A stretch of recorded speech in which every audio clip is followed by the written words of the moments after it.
Assalamualaikum warahmatullahi wabarakatuh. Saya Nadila Eka Nur Afifah dengan NPM 1921711015 dari Pendidikan Sejarah Angkatan 2019. Saya akan menjelaskan mengenai Museum Nasional Indonesia karena setelah kemarin saya mengikuti KKL 1 kunjungan virtual ke Museum Nasional Indonesia pada tanggal 25 Januari tahun 2021. Untuk itu saya akan menjelaskan kembali mengenai Museum Nasional lewat video.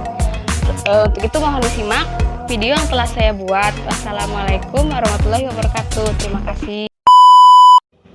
Museum Nasional Indonesia didirikan oleh pemerintah Belanda pada tanggal 24 April 1778.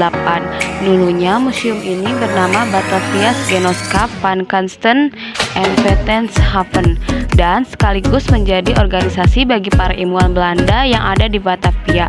Organisasi ini yang mencetuskan pembuatan Museum Nasional. Kemudian di tahun 1862 barulah dibangun gedung Museum Nasional yang terletak di Jalan Medan Merdeka Barat nomor 12. Setelah itu barulah pada tahun 1858 museum ini dibuka untuk umum. Dan Museum Nasional saat itu masih di bawah pengurusan Belanda dan baru diserahkan kepada bangsa Indonesia pada tanggal 17 September 1962 menjadi museum pusat.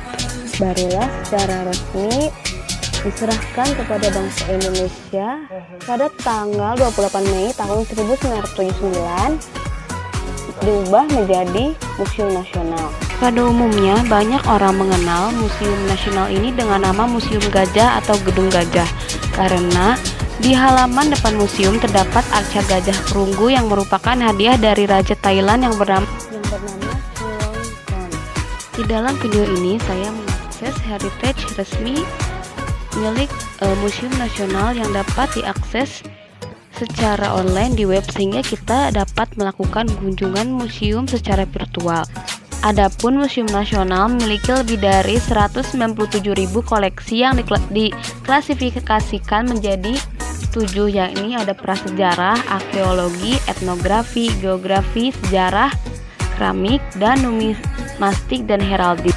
Tapi di dalam video ini saya hanya akan menjelaskan mengenai koleksi alat-alat di masa prasejarah dan peninggalan kerajaan Hindu-Buddha. Di dalam Heritage Museum Nasional terdapat daftar panorama yang bisa dilihat di video. Kita bisa mengklik salah satu dan di sana memunculkan koleksi-koleksi museum yang dapat kita lihat. Yang tentunya koleksi-koleksi milik Museum Nasional sangatlah menarik dan dapat menambah ilmu pengetahuan kita semua.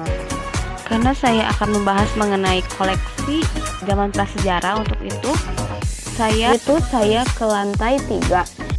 Lantai 3, organisasi sosial dan pola pemukiman Kepulauan Indonesia telah lama dihuni manusia sejak zaman prasejarah hingga saat ini. Di dalam kehidupannya, manusia tentu meninggalkan peninggalan artefak sebagai bukti kehidupannya.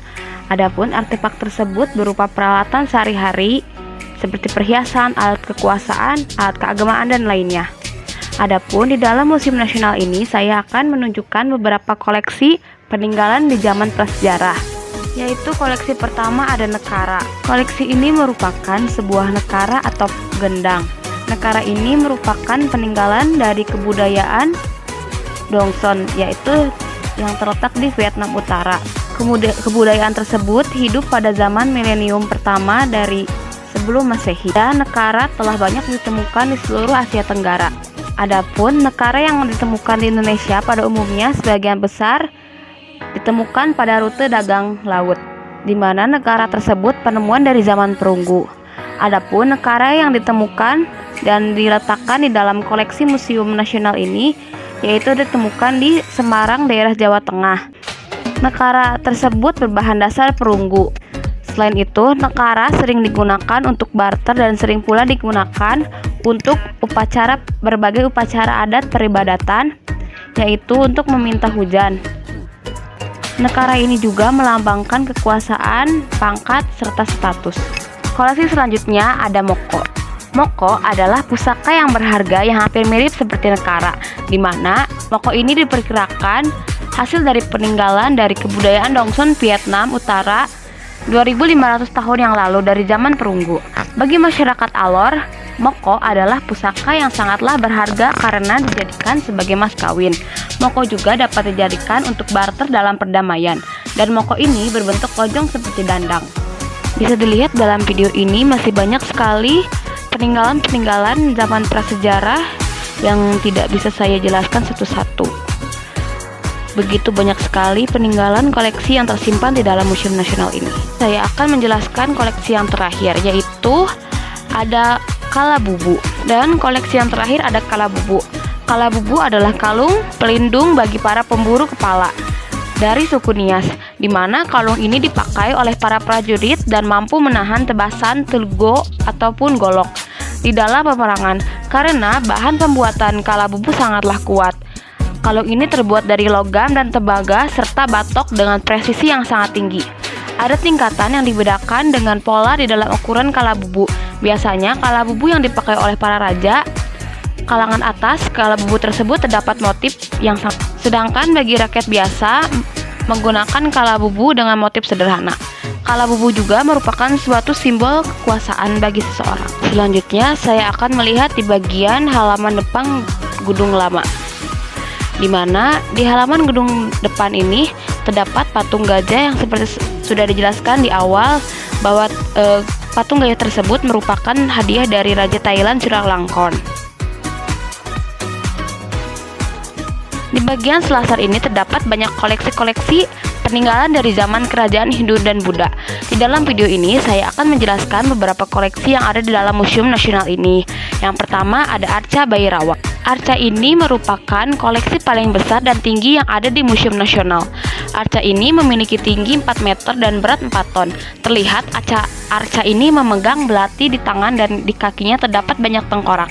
Bhairawa ini menggambarkan hal yang mengerikan dan menakutkan.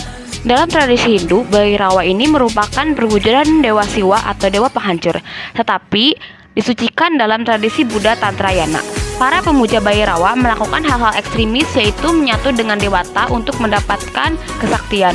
Beberapa ahli menganggap bahwa arca ini sebagai perwujudan dari Aditya Warman, Raja Melayu yang hidup pada abad ke-14. Adapun pengaruh Tantrayana hidup dalam pergolakan yang ditandai dengan masuknya agama Islam dan persaingan dengan Majapahit di Jawa. Situasi tersebut membuat raja penguat sekte keagamaan dan melakukan pemujaan terhadap Bhairawa. Patung arca Bhairawa dibawa ke Jakarta pada tahun 1937 yang menjadi koleksi paling tinggi di Museum Nasional ini. Di dalam Museum Nasional ini masih banyak sekali koleksi-koleksi peninggalan dari kerajaan Hindu Buddha, koleksi asli ataupun replika.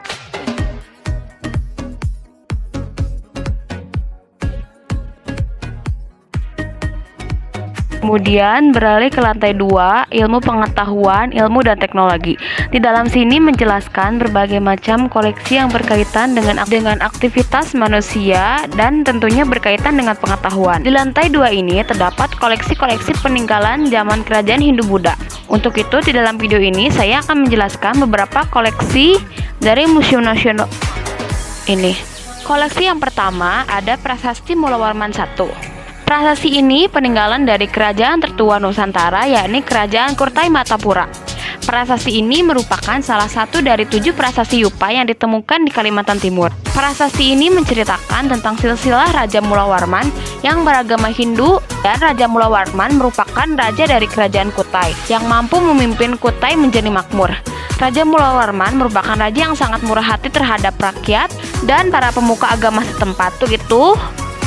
Untuk menghargai jasa serta kemurahan hati Raja Mulawarman, didirikanlah Prasasti Mulawarman I ini oleh para rakyatnya, sehingga prasasti ini merupakan bukti tertulis mengenai masuknya agama Hindu ke Nusantara. Kemudian selanjutnya ada Prasasti Kota Kapur.